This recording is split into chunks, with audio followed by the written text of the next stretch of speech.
It's pure and simple. It's murder. There's a heartbeat in 22 days. When the baby's born, the babies help us too, right? So should we kill babies when they're 6 months old?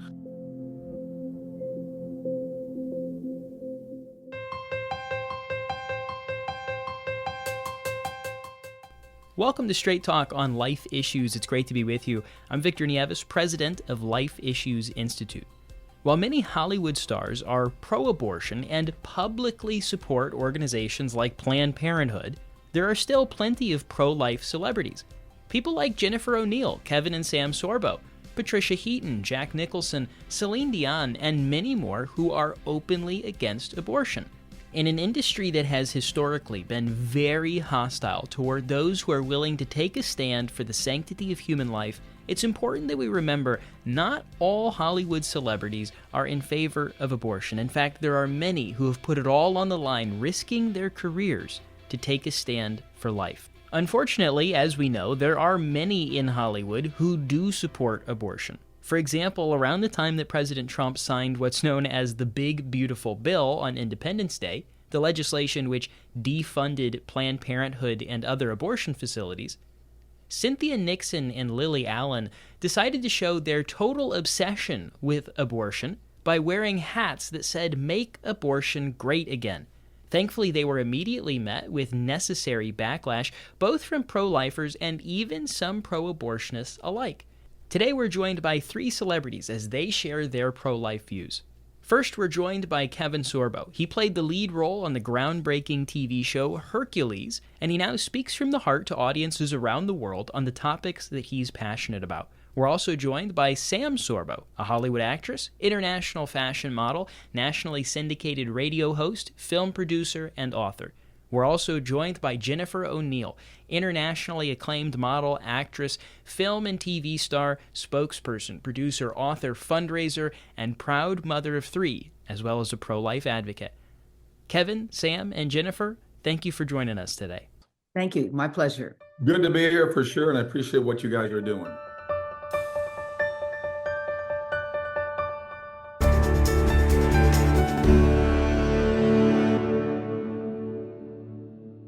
If you don't mind, Jennifer, briefly share with us your personal story of abortion. Oh boy. Well, I was in my early 20s, about 21. I had been married at 17 and had my daughter at 19. And after 6 years, that marriage didn't work. I had not met the Lord at that point, so I didn't have his reference point. Abortion had just become legal.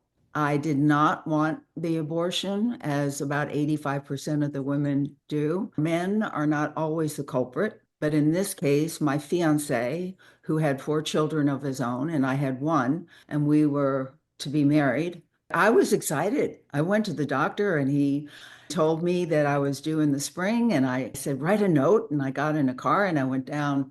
I was in Manhattan at that time, down to Wall Street, and put the note on the father's desk, my fiance, and he looked up at me and with an expression that I didn't recognize. I thought he'd be happy. He was not happy. He was very angry. So it was a process of threatening. And the fact of the matter is, I folded under that pressure. And I asked my parents their thoughts, and they said, this is a wonderful man. You can always have another child. I asked my friends, and they said, it's legal. If he doesn't want it now, don't ruin everything. My doctor said I was just carrying the classic answer, a blob of tissue, a cluster of cells, under 3 months old. And he came with me to the doctor, I think, to make sure I went through with it. And I was so upset, the doctor stopped and said, let me go out and talk to him. And I thought, well, there's a glimmer of hope.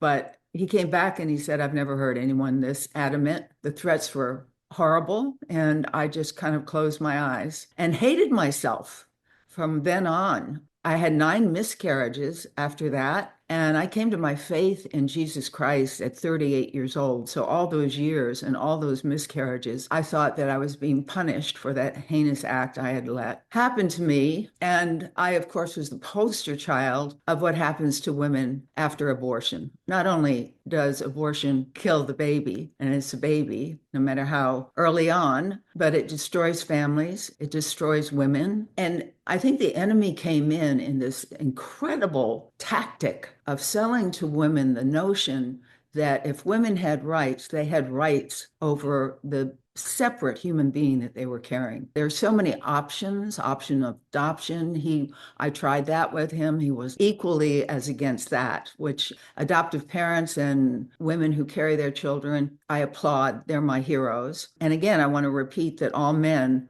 are not the culprit, because there are so many people, men out there, who have no right to say what happens to their child. I started work with Silent No More shortly after that. And when I finally it took me 10 years to receive the grace of Jesus Christ in this area of my life, 10 years. And I realized that that was actually pride on my part, that what Jesus Christ did on the cross didn't cover my sin in that area. And that's a lie from the pit of hell. And once we can heal and receive his grace, our children, according to the word of God, are with him. I will see that baby again, and there's hope. And then you become a billboard for the truth. And then you become bold in the truth about life and warn women and families and tell them that they're not getting the full picture. Ignorance is not bliss in this case.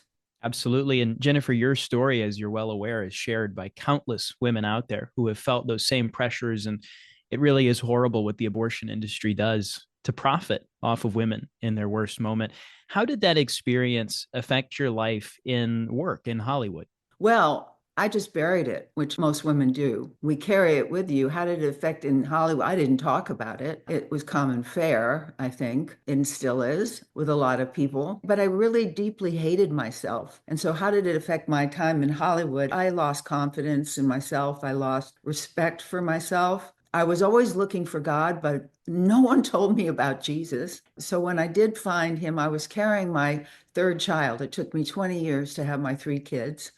And during that time, I started reading the Bible. I was married to a Marine, although he suffered from PTSD, I don't like to say, a disorder, but he loved Jesus. So ironic, it was my time, the Holy Spirit. Thank you, Holy Spirit, for coming and speaking to me, because I had searched. I had been 10 years in Eastern philosophy. I had really was looking for an answer in all the wrong places, including getting married, but I wanted to have children. I wanted to have a family. So during that period of carrying my last child, Cooper, it was like a slow motion Clairol ad. I slowly came to my faith. I can't tell you the date. I do know after Cooper was born, we dedicated him and I was baptized and I was on fire for the Lord. And not long after that, I moved to Nashville, which was a lot user friendly, not for my career, but just as a human being. Well, Kevin, you were really one of the very first victims of cancel culture back when you were booted from Hollywood a decade ago, more than that. Do you think that you being pro-life was part of the reason that you were canceled?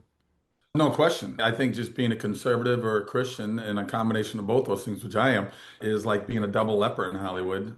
And I am ground zero for that attack. There's no question. I was the first one that I knew of at that time that was getting banned.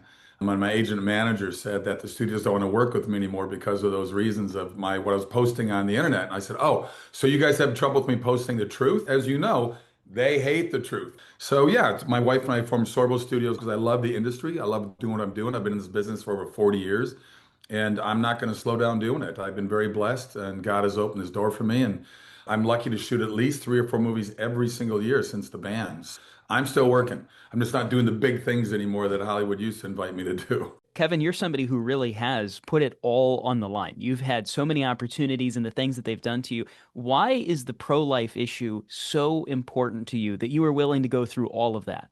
Because it's murder. I do a lot of pro-life speaking events, and I put it right on the line. I say, I don't care how you guys want to say this. I'm going to offend some of you in the audience, but it's pure and simple. It's murder. There's a heartbeat in 22 days. If you don't say, well, it's not really a baby yet, and I go, yeah, it kind of is, but when the baby's born, the babies help us too, right? So should we kill babies when they're 6 months old? They can't fend for themselves. They can't feed themselves. They can't change their diapers.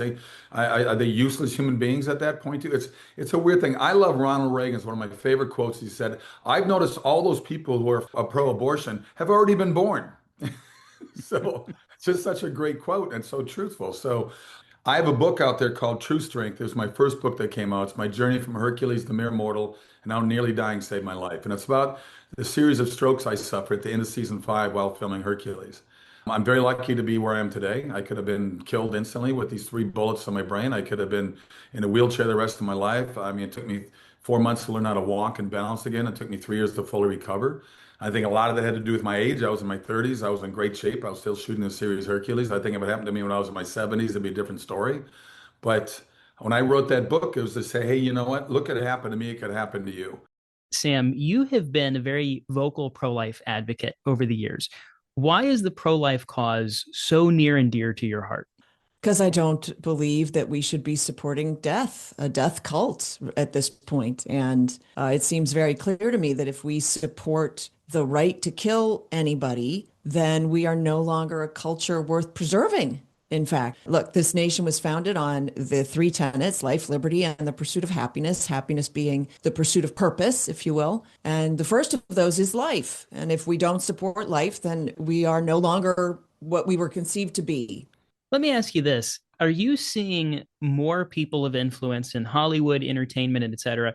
Are you seeing more people becoming pro life and taking that stand as of recent? I'm seeing trends in that direction. I'm not seeing necessarily people of any notoriety doing that, maybe a little bit, but I am seeing trends in the youth being more pro-life and understanding that it's a baby and not a giraffe or a toaster, which is what I used to say. People would, they'd say you're pregnant. Yes, with a baby, in fact, and not a toaster. Thank goodness, because that would be very hard to give birth to. So I think we're making a little bit of headway, but I have to say abortions are up since the annulment of Roe v. Wade, or the reversal of Roe v. Wade. Abortions are up because of the pill, which can be reversed within a short period of time. There's a window that can reverse the pill that is not nearly as dangerous as the abortion pill itself. But those are being offered like candy to young people without their parents' knowledge or permission, obviously. And for that, my heart breaks. And as we speak about the youth, as you mentioned, what do you think is the reason that there is a shift? Because I agree with you, there's a shift that's happening among the youth. What have you seen and why do you think that's happening? So that is a really good question. And I ascribe it to a couple of different things. One, the science is there. We have the heartbeat at 21 days. That's undeniable. We have the whole sort of metamorphosis of the tiny zygote into a human being that is now undeniable. And so the science is there, and anybody who cares to look at the science must be convinced or be crazy. But the second reason is this: we've been lying to children for a very long time. And now young people are growing up in a world where there seems to be perhaps a lot more violence, a lot more disdain for human life, and they have a reaction to that. And some of them embrace that disdain, but others, probably in growing numbers, are rejecting that disdain for human life, if that makes sense. That sort of callous approach to whether life has value. And I think we're seeing this also predominantly in young men as opposed to young women. We're seeing a return to faith, and orthodox faith at that, like fervent faith, not just namby-pamby going to church faith, but actual orthodoxy. Like, what are the rules? What is the history of the faith? And how do I best practice it? And we're seeing that in the youth. And so I think that that has a very good effect for the pro-life movement. Unfortunately, we don't see it so much with young women. And that's because they are still being lied to that it is their body, which of course is ridiculous. If it was your body, you'd be dead at the end of an abortion. And therefore, it is clearly not your body. But unfortunately, young women tend to rely more on their emotional state than on logic. I'm sure you hear a lot of bad arguments in favor of abortion. What do you think about one of the most common, which is the phrase, my body, my choice? Jennifer? It's so insane. It's such a lie. The closest to the truth, the best lie is the closest to the truth. So that's why I say that at that time, with women's rights and all of that, they bought into that notion. It makes absolutely no sense. It's separate DNA. If your mother's body decided not to have your body, you wouldn't be here. I did a bit in the Reagan movie. I played Dennis Quaid's mom, Nellie, and she had a lot to in regard to the shaping of that incredible man, Ronald Reagan. And he had a quote about abortion. He says, "It seems very strange to me that everyone who says they're pro-choice are already alive." We were all incredibly vulnerable in our mother's womb, and And yet it's supposed to be the safest place we can be. Let me ask you this. Do you see more celebrities standing up in their beliefs? Do you see more becoming pro-life? Oh yeah, no question. One is a dear friend of mine, Neil McDonough. Neil and I did a movie together a couple years ago. It was based on the Left Behind books that Jerry Jenkins and Tim LaHaye wrote, and I directed it. It's called Left Behind: Rise of the Antichrist. I highly recommend it. Wonderful movie.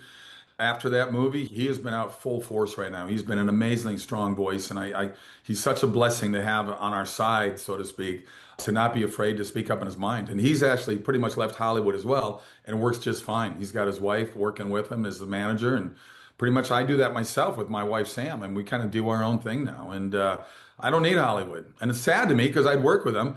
I don't harbor the anger towards them that they harbor towards people like us that have believe in pro-life or believe in capitalism. Really, we got governors and mayors out there that want to believe in socialism because it wasn't ever done right before. Okay, and we know that doesn't work. But I love the fact that people are getting more and more outspoken and not afraid to come out of the closet. There's a few that I know, big names. I will not name them. They're dear friends, but they're afraid to get their careers in jeopardy, which they would. But I'm still working. Like I said, I'm just not doing the big TV shows anymore. They'll offer to do the big movies. But I am so much happier in my life right now without dealing with Hollywood and Hollywood traffic and Hollywood politics. They're the snake that eats their own tail. Jennifer, how about you? I see more celebrities talking about their faith, and therefore, to me, it's inconceivable to say you're a Christian and be pro-choice. It's an oxymoron. It doesn't go together. So what I have seen and noticed is that coming along with those who are professing their faith from Hollywood are pro-life. The truth is getting out there. Hollywood isn't the mean old bear in a sense that there are some wonderful people that live in Hollywood. I don't want to bash Hollywood. The influence of film and everything that comes out of Hollywood is integral to our society. So I think the point is, if I was put in that business, I came out of Hollywood, I did a plethora of Christian movies that unfortunately, I would say that we don't serve a $1.98 God. And in all the best efforts of doing those movies and from the people's heart, they are not filmmakers to the degree that we're competing with Hollywood. So what we have to do is start making great movies about the truth because it does reach a lot of people. Well, Jennifer, have you ever had any interesting conversations with a fellow actor? You're so well known as a pro-life advocate and a voice. Have any of them ever come to you and just had a respectful conversation on this topic? John Voight, who was also in Reagan, I did a show about Michel Legrand, who wrote the music for Summer 42. And so we had a couple of days to talk about everything because he's one of the few people, that was a while ago, maybe 10 years ago, that was so exciting to talk to him because he was bold about Christ. He's bold about his politics. He's bold about pro-life. And so when I run into them or Dennis Quaid or any of those people, Amy Grant and so forth, it's just a delight. You don't have to be mamby-pamby, corny church-going people to be pro-life. You can be exciting and exhilarant and have your family and care. But the family's falling apart. And so abortion does not just affect the woman. As I said earlier, it affects the entire family. And then it gives way to a culture of death instead of life. And I think that's turning around. You know, when President Trump signed the big beautiful bill that defunded Planned Parenthood, we saw some of the actors, Lily Allen, for example, Cynthia Nixon came out and they wore those hats about making abortion great again. What are your thoughts on some people having what appears to be a sick obsession with abortion? When you said make abortion great again, I thought, what does that mean? That's vile. I think that everything today is getting more extreme. First of all, if you're Christians or you believe or you're pro, whatever you are, if you're pro-child, if you're pro-life, you have to speak up. We have been muted in so many areas of our beliefs. And so I think that that is blatant and evil. Jennifer, you have such a powerful testimony. You have a story that will relate to so many women. What would you say if you were sitting down and speaking to a woman who was being coerced into an abortion that she did not want? What I would say to her is that she's carrying a life. If she's being coerced, in other words, as I was, there are so many beautiful crisis pregnancy centers around now that would support her in her decision for life, whether it be that she carries the baby and gives the gift of life to adoptive parents who are waiting for that baby of hers. If she folds like I did, she will regret it for a lifetime. And it is a baby, and her life also depends on that decision. Because unless you're like those people with the hat and you are uncaring and unfeeling, it's going to destroy everything. So whoever's coercing you, if they don't want to take responsibility of being the father or whatever, there's so many. Call me. I'll help you. I'll talk you through it. Sam, what would you say to a scared young woman who's in a position she never thought she would be, and now she's contemplating an abortion? Yeah, well, I would just say don't do it. It is not the last time you will ever think about it, which is what they say. They tell you that it's one and done and you never have to think about it again. And of course, it's all you ever think about again. And so the best advice would be to look into adoption if you think that you simply can't take care of the baby. But do not kill the baby because you are taking another human life. And it's very difficult to come back from that. They tell you that the abortion pill or Plan B is easy. It is not. It is very dangerous. It is poisoning your body as well as the baby's body. And you simply can't believe the lies. And we ought to be teaching our children discernment in our schools, but we're not. We're making them patsies, basically. And so they are trusting the original source, the salesman. And we've all heard the term used car salesman, and we know what that means. And you need discernment to apply the same sort of metrics to people who are trying to sell you on abortion. Kevin, what do you have to say to an expectant father who wants the mother of his child to get an abortion, or is at least considering that? He needs to get a little educated. He needs to go in that screening room with the mother when they see that baby in there and they hear the heartbeat. The technology has changed so much now. Of 100% of women who want abortions, once they hear that heartbeat, 80%, over 80% change their mind. So here's where technology is a good thing. They realize, oh my gosh, that's a heartbeat. There is something live in my stomach. And it changes people's minds drastically, which is wonderful. So those people who want to keep fighting for it, I feel sad for them because they're going down the wrong road and they just don't get it. I remember Mother Teresa saying, I wish I could just bring all these aborted babies and have them born and bring them all to me. I'll take care of them. Well, thank you so much, Kevin, Sam, and Jennifer, for joining us today. I know your stories are an encouragement to myself and so many others. And hopefully, following your example, more celebrities in Hollywood will take a stand for life. You bet. Thank you. My pleasure.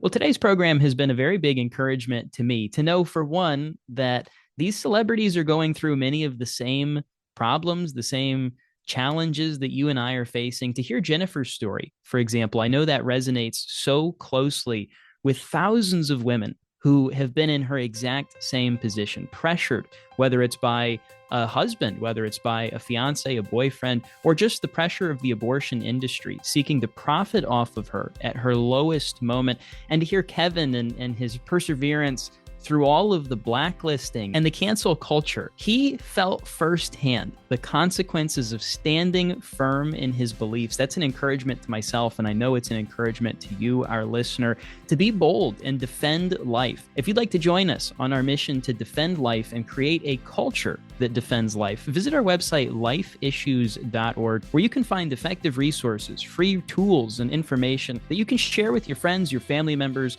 your church community, so that together we can save babies. Again, that's available at our website, lifeissues.org. Be sure to tune in next week for another Straight Talk on Life Issues.